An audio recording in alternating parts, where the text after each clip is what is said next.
अस्सलामु अलैकुम व रहमतुल्लाह। प्रिय दर्शकों, आज की चर्चा में आपका स्वागत है। हम रोजाना खाना खाते हैं, लेकिन क्या आपने कभी सोचा है कि यह खाना हमारे शरीर में कैसे टूटकर ऊर्जा में बदलता है? कौन कौन से अंग मिलकर हमारे शरीर को सक्रिय रखते हैं और विज्ञान इस प्रक्रिया को कैसे समझाता है? आज की चर्चा में हम जानेंगे पाचन प्रक्रिया चरण दर चरण कैसे होती है, कौन से अंग, एंजाइम और हार्मोन इसमें महत्वपूर्ण भूमिका निभाते हैं, भोजन से शरीर ऊर्जा कैसे प्राप्त करता है, इसका पूरा वैज्ञानिक रहस्य। पाचन प्रक्रिया में अंगों का विस्तृत कार्य। पाचन एक जटिल प्रक्रिया है। शरीर के विभिन्न अंग और उनके द्वारा स्रावित एंजाइम और रस मिलकर कार्य करते हैं। प्रत्येक अंग की एक विशेष भूमिका होती है और पूरी प्रक्रिया क्रमबद्ध रूप से होती है। अब हम पाचन में शामिल अंगों के विस्तृत कार्य को चरणबद्ध रूप से जानेंगे। चरण एक, मुख गुहा, मुंह। संरचना और कार्य। दांत भोजन को चबाकर छोटे छोटे टुकड़ों में तोड़ते हैं। इससे पाचन एंजाइम आसानी से कार्य कर सकते हैं। जीभ भोजन को हिलाती डुलाती है, लार के साथ मिलाती है और स्वाद महसूस करने में मदद करती है। लार ग्रंथियां मुंह में लार स्रावित करती है। मुंह में एंजाइम और रस। सेलिवरी अमाइलेज, जो स्टार्च को तोड़कर माल्टोज बनाता है।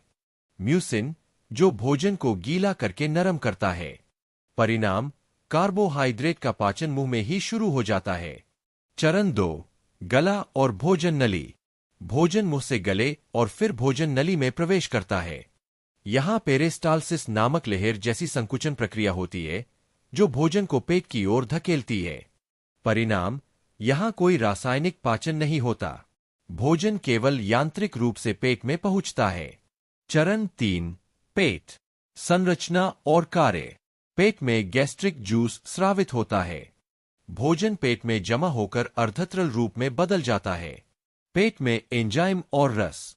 हाइड्रोक्लोरिक एसिड भोजन में मौजूद जीवाणुओं को मारता है और एंजाइम को सक्रिय करता है। पेप्सिन प्रोटीन को तोड़कर पेप्टाइड बनाता है। रेनिन दूध के प्रोटीन को जमाता है।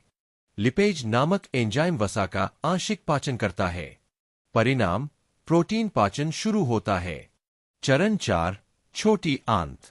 छोटी आंत पाचन का मुख्य प्रयोगशाला केंद्र मानी जाती है। डुओडेनम में भोजन पित्त और अग्न्याशय के रस के साथ मिल जाता है। पित्त, यह यकृत द्वारा स्रावित होता है और पित्ताशय में संग्रहित रहता है। वसा को छोटे छोटे कणों में तोड़ता है। अग्न्याशय का रस, अमाइलेज स्टार्च को तोड़कर माल्टोज बनाता है। ट्रिप्सिन और चाइमोट्रिप्सिन प्रोटीन को छोटे पेप्टाइड में बदलते हैं। लिपेज वसा को तोड़कर ग्लिसरॉल और फैटी एसिड बनाता है।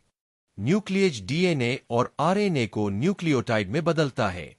जेजुनम और इलियम में आंतरिक रस स्रावित होता है, जिसमें maltase, maltose glucose, lactase, lactose glucose plus galactose, sucrose, sucrose glucose plus fructose, peptidase, छोटे पेप्टाइड अमीनो एसिड। परिणाम, सभी कार्बोहाइड्रेट, प्रोटीन और वसा क्रमशः ग्लूकोज, अमीनो एसिड और फैटी एसिड में टूटते हैं। चरण पांच, बड़ी आंत। यहां पाचन नहीं होता, केवल पानी और खनिज लवण अवशोषित होते हैं। कुछ लाभकारी बैक्टीरिया विटामिन के और बी का उत्पादन करते हैं। चरण 6, मलाशय और गुदा। आवश्यक पदार्थों के अवशोषण के बाद बाकी हिस्सा अपशिष्ट के रूप में जमा होता है। अंततः यह मल के रूप में गुदा से बाहर निकलता है। पाचन में एंजाइम और हार्मोन की भूमिका। वैज्ञानिक विश्लेषण। पाचन केवल दांत, जीभ और पेट के यांत्रिक कार्यों द्वारा नहीं होता। सबसे महत्वपूर्ण भूमिका विभिन्न एंजाइम और हार्मोन निभाते हैं। ये एंजाइम और हार्मोन जटिल भोजन अणुओं को छोटे और अवशोषण योग्य कणों में बदलते हैं।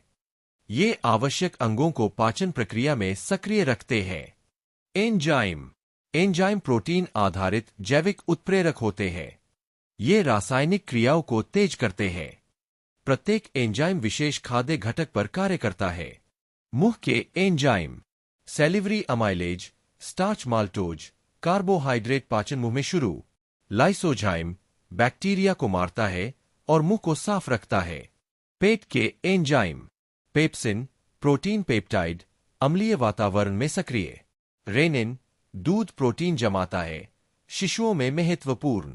गैस्ट्रिक लिपेज थोड़ा वसा पचाता है। अग्न्याशय के enzyme, amylase, starch maltose, trypsin और चाइमोट्रिप्सिन, प्रोटीन छोटे पेप्टाइड। लिपेज, वसा glycerol plus fatty acid. Nuclease, DNA RNA nucleotide, छोटी आंत के enzyme. Maltase, maltose glucose. Lactase, lactose glucose plus galactose. Sucrose, sucrose glucose plus fructose. Peptidase, छोटे peptide amino acid. Lipase, वसा glycerol plus fatty acid. परिणाम, सभी खाद्य घटक अपने सबसे छोटे रूप में टूट जाते हैं। यह रक्त में आसानी से अवशोषित हो सकते हैं। हार्मोन, पाचन को नियंत्रित और समन्वित करने के लिए विभिन्न हार्मोन कार्य करते हैं। मुख्य रूप से पेट और छोटी आंत से स्रावित होते हैं।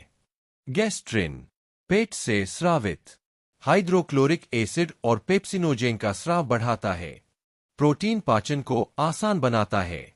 सिक्रेटिन, डुओडेनम से स्रावित अग्न्याशय को क्षारीय रस बिकर्बोनेट स्राव के लिए प्रेरित करता है। पेट के अम्ल को निष्क्रिय करता है। कोलेसिस्टोकिनिन, सीसीके, छोटी आंत से स्रावित पाचन एंजाइम स्राव के लिए अग्न्याशय को सक्रिय करता। पित्ताशय को सिकुड़ता है जिससे पित्त छोटी आंत में पहुंच सके। गैस्ट्रिक इनहिबिटरी पेप्टाइड, जीआईपी, छोटी आंत से स्रावित पेट की गतिशीलता और गैस्ट्रिक रस को कम करता है। परिणाम, एंजाइम और हार्मोन मिलकर भोजन को ऊर्जा में बदलते हैं। अतिरिक्त हार्मोन, मोटिलिन, छोटी आंत में भोजन की गति नियंत्रित करता है। पेरिस्टालसिस, ग्रेलिन, पेट से स्रावित भूख बढ़ाता है।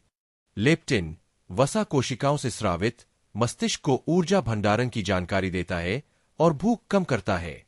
एंजाइम और हार्मोन की संयुक्त भूमिका, एंजाइम भोजन को छोटे अणुओं में तोड़ते हैं। हार्मोन प्रक्रिया को सही समय और स्थान पर सक्रिय रखते हैं। उदाहरण, खाना पेट में प्रवेश करता है। गैस्ट्रिन स्रावित हाइड्रोक्लोरिक एसिड बढ़ता पेप्सिनोजेन पेप्सिन में बदलता प्रोटीन पाचन शुरू। पोषक तत्वों का अवशोषण, शरीर ऊर्जा कैसे प्राप्त करता है। पाचन का मुख्य उद्देश्य जटिल अणुओं को छोटे घुलनशील रूप में बदलकर शरीर द्वारा आसानी से अवशोषित करना है। अवशोषित पोषक तत्व रक्त और लिम्फ के माध्यम से हर कोशिका तक पहुंचते हैं और ऊर्जा उत्पादन, विकास और मरम्मत में उपयोग होते हैं। छोटी आंत, मुख्य अवशोषण स्थल। छोटी आंत में विल्ली और माइक्रोविल्ली होते हैं जो अवशोषण क्षेत्र को बढ़ाते हैं। प्रत्येक विल्ली में रक्त और लिम्फ वाहिकाएं होती है। घुलनशील पोषक तत्व सीधे रक्त और लिम्फ में प्रवेश करते हैं। परिणाम, अधिकांश कार्बोहाइड्रेट, प्रोटीन, वसा, विटामिन, खनिज और पानी छोटी आंत से अवशोषित होते हैं। कार्बोहाइड्रेट अवशोषण, कार्बोहाइड्रेट ग्लूकोज, फ्रुक्टोज और गैलेक्टोज में टूट जाते हैं। ये रक्त वाहिकाओं में प्रवेश करते हैं और हेपाटिक पोर्टल वेन के माध्यम से सीधे यकृत में पहुंचते हैं। यकृत में फ्रुक्टोज और गैलेक्टोज को ग्लूकोज में बदल दिया जाता है। ग्लूकोज, शरीर की मुख्य ऊर्जा। उपयोग, तत्काल ऊर्जा उत्पादन, एटीपी। अतिरिक्त ग्लूकोज ग्लीकोजन के रूप में यकृत और मांसपेशियों में जमा। अधिक होने पर वसा में परिवर्तित। प्रोटीन अवशोषण, प्रोटीन अमीनो एसिड में टूटते हैं। अमीनो एसिड छोटी आंत से रक्त में प्रवेश करते हैं और फिर यकृत व अन्य अंगों में पहुंचते हैं। उपयोग, शरीर के ऊतक निर्माण और मरम्मत। हार्मोन, एंजाइम और एंटीबॉडी निर्माण। आवश्यकता पड़ने पर ग्लूकोज में परिवर्तित, ग्लूकोनेओजेनेसिस। वसा अवशोषण, वसा फैटी एसिड और ग्लिसरॉल में टूटती है। ये विल्ली के लिम्फ वाहिकाओं में प्रवेश कर रक्त प्रवाह में जुड़ते हैं। उपयोग, दीर्घकालिक ऊर्जा स्रोत। कोशिका झिल्ली निर्माण, हार्मोन और विटामिन निर्माण। विटामिन और खनिज अवशोषण, पानी में घुलनशील विटामिन बी, सी सीधे रक्त में अवशोषित। वसा में घुलनशील विटामिन डी, ई, के वसा के साथ अवशोषित। खनिज लवण सीए, एमजी, फे, ना, के विसर्ण या सक्रिय परिवहन से अवशोषित। पानी और लवण अवशोषण, छोटी और बड़ी आंत दोनों में पानी अवशोषित। बड़ी आंत में पानी और इलेक्ट्रोलाइट्स ना, सीएल अधिक अवशोषित। परिणाम, शरीर हाइड्रेटेड रहता है और लवण संतुलन बनाए रखता है। यकृत की भूमिका।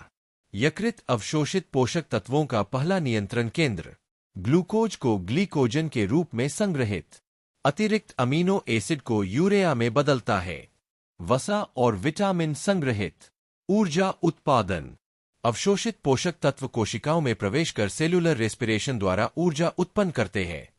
3 चरण। ग्लाइकोलाइसिस, ग्लूकोज पायरोवेट प्लस कुछ ATP. Krebs cycle, pyruvate CO plus NAD plus FADH। Electron transport chain, NAD FADH अधिकतम ATP। परिणाम, एक ग्लूकोज अणु से लगभग 36-38 ATP बनते हैं। अवशोषण बाधित होने पर लैक्टोज असहिष्णुता, लैक्टेज की कमी से दूध पच नहीं पाता। सेलिएक रोग, ग्लूटेन से आंत की विल्ली क्षतिग्रस्त, अवशोषण प्रभावित। दस्त, अधिक पानी खोता है, लवण और पानी की कमी। सारांश, छोटी आंत भोजन को छोटे अवशोषण योग्य अणुओं में तोड़ती है। रक्त और लिम्फ पोषक तत्वों को हर कोशिका तक पहुंचाते हैं। कोशिकाओं में ग्लूकोज, अमीनो एसिड और फैटी एसिड ऊर्जा में बदलते हैं। Are you looking for a professional digital marketing agency? Do you want to design and grow your website? I'm Sazadul Islam, here to help you with website design, digital marketing, and ads management. Visit my website or find me on Fiverr.